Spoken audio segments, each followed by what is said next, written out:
monde, j'espère que vous allez bien. Bah voilà, comme vous l'avez vu, je voulais tourner une magnifique vidéo d'été, je voulais me mettre dehors et tout, mais vu le temps, là, laisse tomber, il y a 50 000 orages, il pleut de ouf, il y a énormément de vent, donc c'est même pas la peine.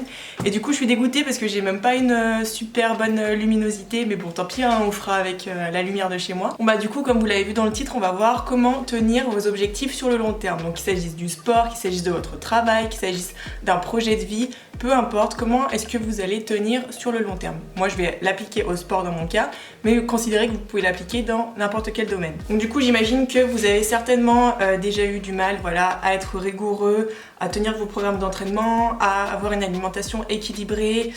Vous avez un emploi du temps sûrement déjà très chargé. À partir du moment où vous allez faire des écarts, vous allez abandonner et du coup, ça vous plombe le moral et c'est normal. Et généralement, on se dit que sport et alimentation équilibrée égale trop dur, trop de contraintes, trop la flemme. En fait, sur le coup, vous allez être tout excité, vous allez tenir vos objectifs là pendant quelques jours, voire pendant quelques semaines. Mais ça ne dure pas en fait, au bout d'un moment, ça vous saoule, vous lâchez prise, vous allez remettre au lendemain, etc. etc. Vous allez vous dire en fait j'ai la flemme, j'ai pas envie de le faire, les résultats ils n'arrivent pas assez vite et du coup vous abandonnez. Du coup si ça vous est déjà arrivé ou que c'est en train de vous arriver, bah voici mes 10 conseils pour tenir sur le long terme. En fait, mon premier conseil, ça va être d'établir un planning d'entraînement dans lequel voilà, vous allez noter par jour quel sport vous allez faire, à quelle heure vous allez le faire, quels exercices vous allez le faire. Si vous êtes par exemple en musculation, quels exercices, avec quel poids. En fait, au début, moi je faisais ça. J'avais ma feuille, voilà, où j'avais vraiment mon programme à moi que je m'étais fait. Et je m'étais noté mes objectifs en fait par semaine ou par mois, je sais plus, je crois que c'était par mois, des charges en fait que je voulais dépasser ou du nombre de répétitions que je voulais dépasser. Voilà, je m'étais fixé des petits objectifs comme ça, très réalistes, vraiment à atteindre facilement, on va dire. Des fois même, on surpasse nos objectifs, on se rend même pas compte. Et je trouve que c'est beaucoup mieux en fait de te fixer des objectifs qui vont être vraiment réalistes et réalisables, dans le sens où une fois que ça t'arrive et que tu les obtiens et même que tu les dépasses, t'es tellement fier de toi et ça te motive encore plus, ça va te booster à atteindre encore plus d'objectifs, plutôt que directement te mettre l'objectif de soulever 100 kg au squat, enfin dès le mois prochain, alors que pas du tout, c'est vraiment pas comme ça que ça marche. Faites-vous vraiment un planning avec vos exercices, vos heures d'entraînement, vos sports, etc. déjà pour vous organiser et ayez des objectifs qui soient réalisables. En fait, ça paraît très facile à dire comme ça, mais pour autant, je vois quand même très peu de personnes qui le font véritablement, qui vraiment notent mot pour mot ce qu'ils vont faire. Il y en a énormément qui vont à la salle, ils savent pas ce qu'ils vont faire, ils disent oui je vais faire le dos. Ok, mais tu vas faire quoi exactement? Tu vas faire avec combien de poids, combien de répétitions, quels exercices quoi. Bref, voilà, vous voyez ce que je veux dire, vraiment soyez organisés.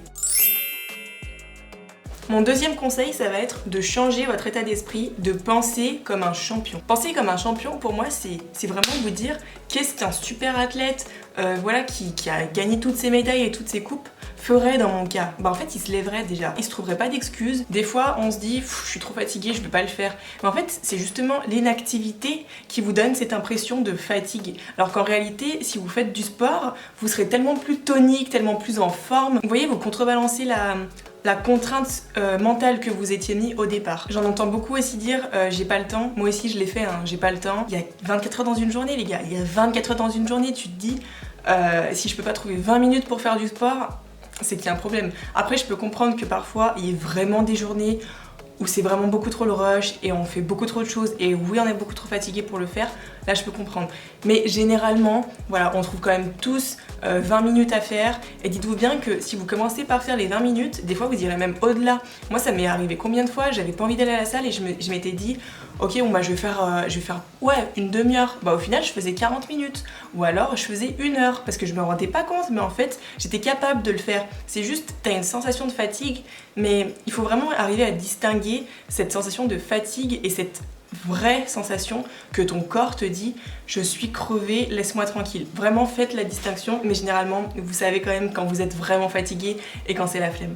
Et aussi j'aimerais dire juste vouloir, le fait de vouloir ne suffit pas. Il faut vraiment que vous le fassiez, faites-le en fait. Vraiment juste dites-vous, faites-le, c'est tout. Parce qu'il n'y a personne d'autre qui le fera à votre place. C'est comme les devoirs à l'école. Quand tes parents ils te disent bah en fait on peut pas faire tes devoirs à ta place, il faut vraiment que ce soit toi qui le fasses.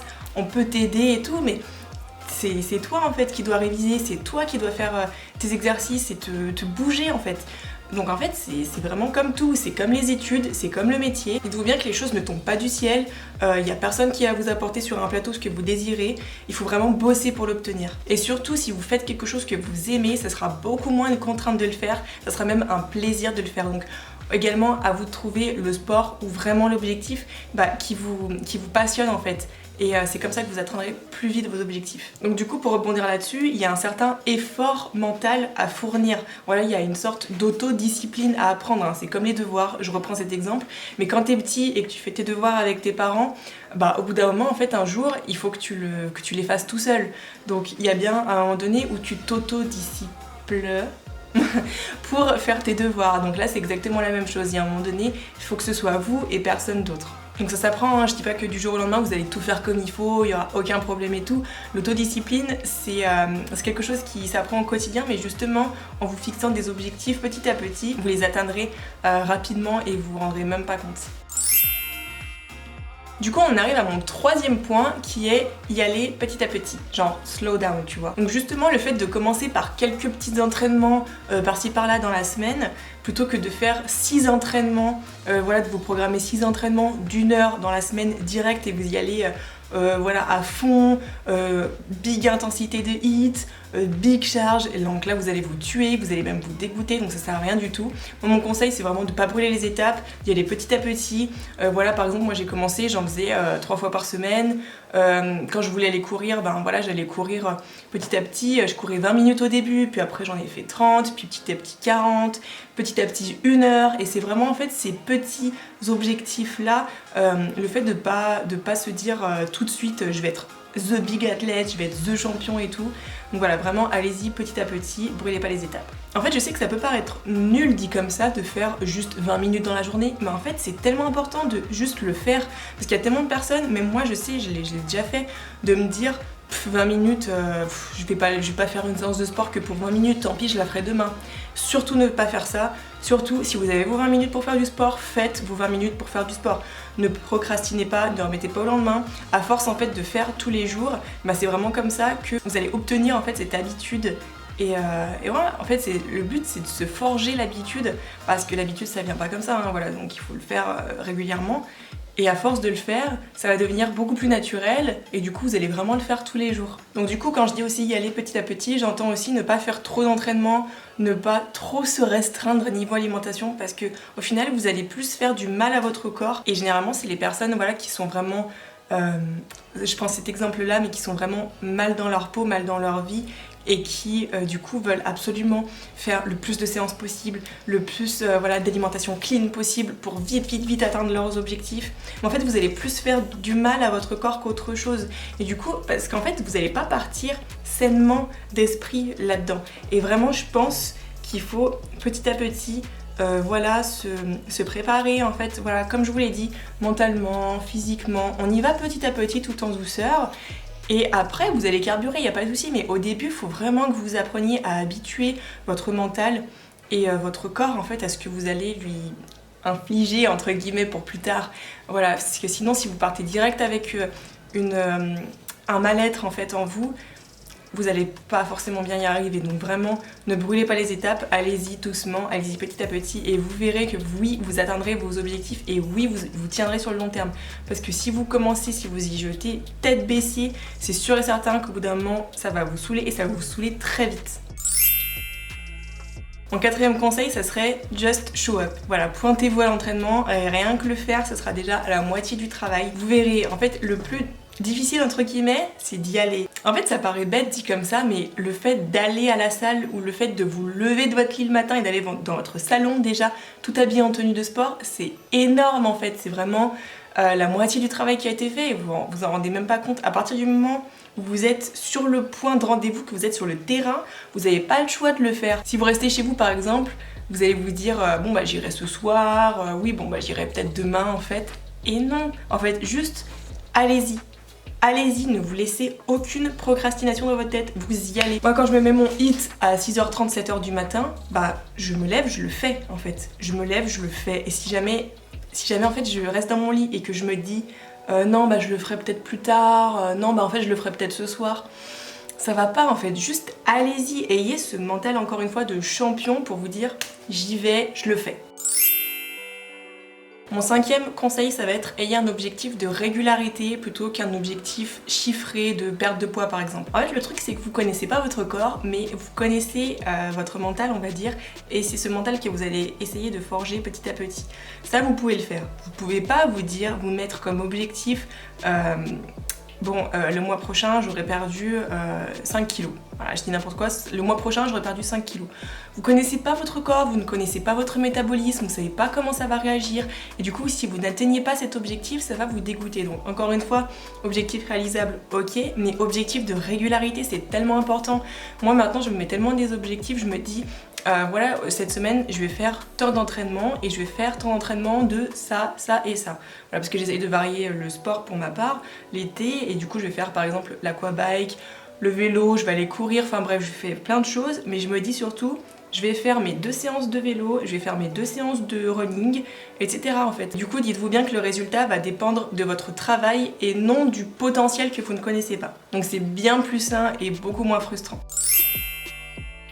Mon 6e conseil, ça va être de créer une routine qui vous fait plaisir. En fait, cette routine, elle doit vraiment faire partie intégrante de votre vie, de votre mode de vie. Et du coup, c'est vraiment la chose qui va vous faire vous lever tous les matins. Ça va pas seulement être votre objectif, ça va aussi être de vous dire j'aime faire ça. Voilà, parce que si par exemple vous n'aimez pas le fitness et que vous forcez à le faire, vous allez tellement vous en dégoûter et du coup, vous allez encore plus vite renoncer. Tandis que si c'est quelque chose que vous aimez, ça peut être n'importe quoi, ça peut être la natation, ça peut être la course, ça peut être le vélo, ça peut être tout ce que vous voulez, ça peut même être du handball, du basket, tout ce que vous voulez. L'important en fait, c'est juste de faire quelque chose que vous aimez et de prendre plaisir à le faire, et c'est comme ça que vous allez créer votre routine au fur et à mesure. Ce que j'aime aussi conseiller là-dessus, c'est que moi par exemple j'adore le fitness, j'adore plein de choses dans la muscu, etc. Pour autant, si je fais toujours les mêmes exercices pendant des mois, ça me saoule au bout d'un moment. Il faut vraiment varier les exercices, il faut varier les plaisirs, et c'est vrai que moi j'adore faire plein de sports, donc c'est pour ça que l'été j'aime bien faire de plus en plus de sports dehors, donc genre le vélo, faire de la course, faire du yoga sur mon balcon, enfin je fais énormément de choses et comme ça je me lasse pas et j'adore le faire, donc c'est pour ça aussi que j'arrive à me lever le matin ou à aller au sport le soir après le boulot quoi. Donc là j'ai parlé de sport, mais je vais aussi vous parler d'alimentation sur ce point, c'est-à-dire il faut aimer ce que vous mangez. Pareil, on est toujours dans le cas du plaisir.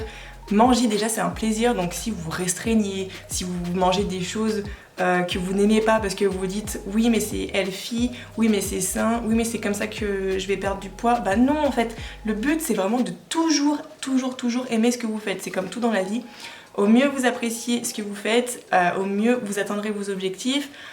Et voilà, et au mieux vous tiendrez sur le long terme en fait. Je sais qu'il y a énormément de personnes qui se font par exemple, je sais pas, des légumes cuits à la vapeur, avec un truc cuit sans huile, enfin vraiment avec le moins de gras possible pour vite atteindre vos objectifs, mais en fait vous allez plus vous freiner qu'autre chose en faisant ça parce que ça va vous créer des troubles et la seule chose que vous allez faire c'est vous frustrer. Donc vraiment essayez de toujours garder le plaisir en fait, parce que manger c'est un plaisir. Donc en fait vraiment pour les personnes qui adorent manger dans le sens manger gras, mais en fait il y a une sorte d'équilibre à retrouver, c'est à dire que vous pouvez absolument tout manger, vous pouvez même manger des chips ou du fromage si vous voulez, il n'y a aucun problème. Le but c'est vraiment de trouver cet équilibre, et je sais de quoi je parle parce qu'avant j'étais la fille qui se mangeait 2 paquets de chips entiers devant un film en restant voilà sur mon canapé et pas en bougeant du tout quoi. En fait j'ai appris que voilà je pouvais vraiment manger tout ce que je voulais dans la mesure où je trouve mon équilibre en fait. Le but c'est vraiment voilà, de trouver cet équilibre qui va vous faire apprécier tous les jours ce que vous mangez, et du coup vous allez tellement tenir sur le long terme parce que c'est tellement un mode de vie que vous allez kiffer avoir. Voilà, et pour ça il y a plein de recettes qui sont disponibles maintenant à la fois sur YouTube, à la fois il y a des livres de recettes de plein d'instagrammeurs possibles. Il y a énormément de choix maintenant même sur Instagram, sur YouTube, et du coup vous savez très bien, je pense qu'aujourd'hui en 2019, oui on peut manger des choses sans se frustrer. Le 7e conseil, il va être très rapide, c'est échauffez-vous et étirez-vous pour ne pas vous blesser et du coup, voilà, ne pas vous blesser pendant 3 semaines, voire des mois et du coup, au final, vous n'allez pas tenir sur le long terme parce que forcément, vous êtes coupé dans votre élan. Donc vraiment, échauffez-vous, étirez-vous, c'est super important. Du coup, dites-vous bien que si vous vous levez le matin et que vous faites directement votre séance de sport avec des haltères de 6 kg et que vous faites directement un hit hyper intense et tout, vous allez infliger un choc à votre corps, il va vraiment pas comprendre et il va se mettre en mode qu'est-ce que tu me fais là? Et du coup vous allez vous blesser, forcément vous allez avoir les articulations tout abîmées et du coup vous allez peut-être, je sais pas, vous faire mal aux chevilles, aux genoux, parce que oui ça m'est arrivé déjà, et du coup vous allez devoir reporter forcément vos séances à jusqu'à ce que vous récupériez vraiment, et ça peut prendre des semaines voire des mois si vous êtes vraiment bien blessé et c'est pas ce qu'on souhaite. Alors mon 8e conseil, ça va être tout simplement de dormir parce que la demande énergétique sera bien plus importante qu'avant, donc ça va être super important pour progresser, de récupérer, et dites-vous bien qu'il va falloir dormir bien entre 7 et 8 heures voilà, de sommeil par nuit pour vraiment bien pouvoir tenir sur le long terme. Et aussi surtout pour pouvoir vous lever à heure fixe le lendemain. Mon 9e conseil, il peut porter à polémique, mais pour moi c'est vraiment super important, ça va être de ne pas calculer vos calories. Pour moi, vraiment, ne calculez pas vos calories, faites tout simplement des choix nutritionnels qui soient intelligents. Raisonnez comme ça et ça va vraiment améliorer votre hygiène de vie au fur et à mesure, plutôt que de tout simplement regarder derrière votre boîte ce qu'il y a décrit en compos nutritionnels, ok, mais vous allez regarder le nombre de calories, vous allez toujours avoir votre petit calepin en notant toutes vos calories. En fait, le but, c'est vraiment toujours de prendre un plaisir, et après, je sais très bien que ça peut aider certaines personnes au début, mais ne dépendez pas non plus tout le temps de ça. Enfin, pour ma part, c'est vraiment pas un plaisir du tout de devoir calculer ses calories, donc moi vraiment, je pèse rien, je me dis pas, voilà, je vais manger tant de grammes de flocons d'avoine, je vais manger tant de grammes de légumes. Vraiment, faites-vous plaisir, et c'est vraiment, vous allez trouver tout seul votre équilibre à avoir, et ce sera beaucoup plus simple et sain aussi à vivre. Et enfin, mon 10e et dernier conseil, ça va être ne dépendez de personne pour atteindre vos objectifs. C'est-à-dire, c'est bien d'être entouré, c'est bien d'avoir un camarade pour aller s'entraîner, mais le problème c'est que il ne faut pas dépendre de cette personne. Il ne faut pas vous dire « Oh purée, Laura elle vient pas, donc du coup je vais pas y aller ». Non, il faut vraiment arriver, comme je vous le disais tout à l'heure, à avoir cette autodiscipline qui fait que vous êtes le champion, et du coup c'est vous qui allez tout seul, en fait à vos entraînements, qui allez tout seul faire les choses comme un grand ou comme une grande, et vous avez besoin de personne pour le faire. Donc c'est super cool de se motiver à 2 voire à plusieurs, mais il faut vraiment pas que ça vous freine dans votre élan, il faut vraiment pas que ça vous freine dans vos objectifs. Donc essayez de toujours ne dépendre que de vous-même, soyez un loup solitaire si vous voulez. Moi je me suis toujours dit ça, je dépends de personne, j'ai besoin de personne pour aller m'entraîner, j'ai besoin de personne pour faire ce que je dois faire. Et voilà, tout simplement. Donc voilà, cette vidéo est terminée, j'espère qu'elle vous a plu. En fait, c'est tellement important de savoir tenir sur le long terme, parce qu'il y a tellement de personnes qui me demandent quels exercices tu fais pour avoir un ventre plat, quelles recettes tu fais, nanani nanana, quel hit tu fais, etc., etc. Et en fait, c'est vraiment pas ça la clé de base. La clé, c'est de tenir sur le long terme. C'est vraiment cette régularité, cette autodiscipline, ce mental de champion. En fait, c'est vraiment tous les conseils que je vous ai donnés. Et peu importe le sport ou la recette, il n'y a pas de recette entre guillemets miracle. Le tout, c'est vraiment comment on va tenir sur le long terme. C'est vraiment ça qui va faire toute la différence et qui va vous faire obtenir vos objectifs ou les dépasser.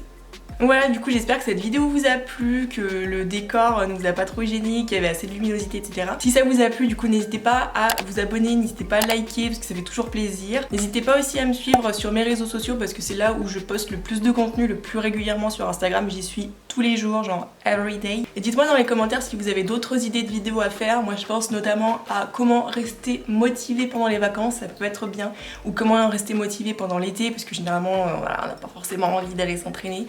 En même temps, j'ai envie de dire à quelle saison on a vraiment envie de s'entraîner. Donc en attendant, je vous fais des gros bisous et je vous dis à plus tard.